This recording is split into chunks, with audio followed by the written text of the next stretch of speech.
1933 Germany में Hitler के power में आने के बाद जर्मन लोगों को एक नई उम्मीद सी नजर आई। कई जर्मन्स को एक्चुअली में लगा कि अब जर्मनी के अच्छे दिन बिल्कुल आएंगे। हिटलर ने अपनी मन की बातों से जर्मनी का दिल तो जीत ही लिया था और साथ ही साथ उसने नेशनलिज्म की भावना लोगों के अंदर कूट कूट के भरी थी। कहने का मतलब है हैशटैग नेशन फर्स्ट। हर जर्मन आदमी को देश के लिए जान देने के लिए इंस्पायर किया गया और हर जर्मन औरत को बच्चे पैदा करने के लिए, जिससे जर्मन की तादाद बढ़े और वो खतरे में ना रहे।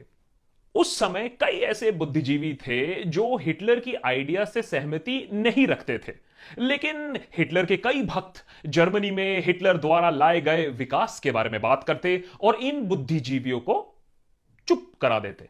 दरअसल नाजी जर्मनी में हिटलर का सबसे पहला काम नहीं नहीं नहीं नहीं नहीं, नहीं जूस को मारने से पहले जर्मनी की इकोनॉमी को सुधारना था। Hashtag make in Germany.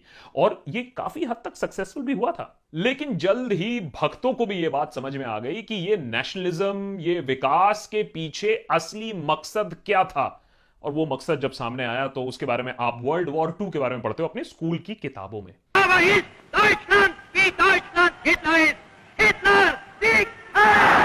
लेकिन आज देशभक्त के इस एपिसोड में हम बात करेंगे नाजी जर्मनी में हुए सेक्युलरिज्म की मौत और डिसेंट को दबाए जाने की हिस्ट्री की। क्योंकि वो कहते हैं ना, हिस्ट्री रिपीट्स इटसेल्फ। जब सभी लोगों ने जूस को एंटी नेशनल कम्युनिटी समझना शुरू कर दिया तो अगला स्टेप आया इस कम्युनिटी को कमजोर करने का। और जब आप किसी कम्युनिटी को कमजोर करना चाहते हो तो आप क्या करोगे सबसे पहले? नहीं नहीं नहीं नहीं, मेरा मतलब आपसे नहीं है। आपने कहा कि इस कम्युनिटी के खिलाफ कभी कुछ कहा है या सुना है, लेकिन अनफॉर्चुनेटली जर्मनी में ऐसा हुआ ना। जूस को कमजोर करने के लिए सबसे पहला कदम उठाया उनका आर्थिक बॉयकॉट करना। पावर में आते ही सबसे पहले हिटलर ने 1 अप्रैल 1993 को जर्मनी के लोगों को सभी जूइश शॉप्स को बॉयकॉट करने को कहा। लोगों ने सोचा, लेकिन फिर बोला कि भाई हिटलर ने ऑर्डर दिया है, कुछ सोच के ही बॉयकॉट करवा रहे हैं। जगह जगह जूस के शॉप्स को मार्क किया गया, बंद कर दिया गया, दुकानों के कांच तोड़ दिए गए और जल्द ही एक नया लॉ भी ले आया गया जिसके तहत कोई भी एडमिनिस्ट्रेटिव पोस्ट या माने सरकारी पोस्ट जूस को नहीं मिल सकता था।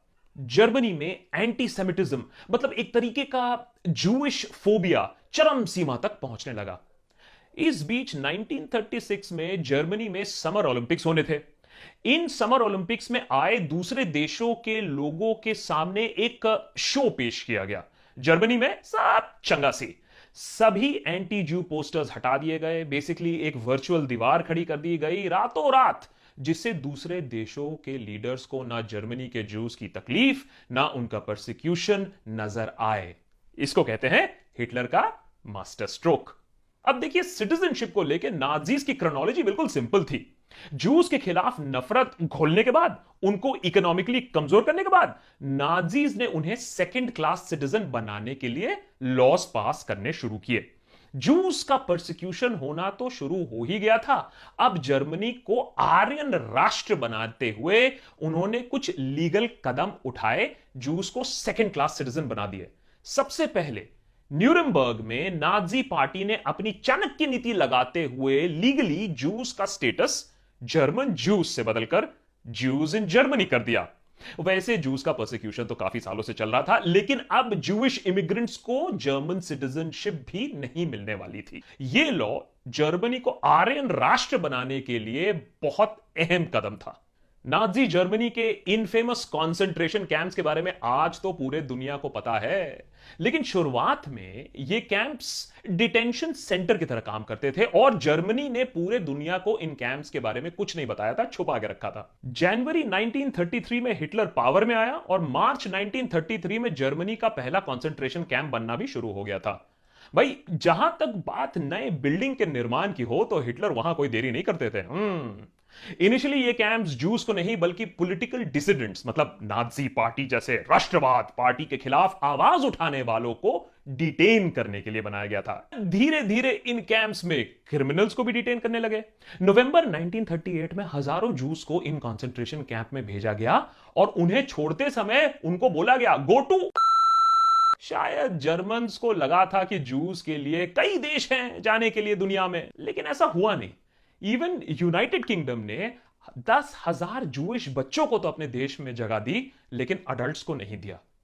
फिर क्या होना था? इन कैंप्स में जितने हेल्दी लोग थे उनसे हार्ड मैनुअल लेबर करवाया गया, और जितने हेल्दी नहीं थे उन्हें मार डाला गया।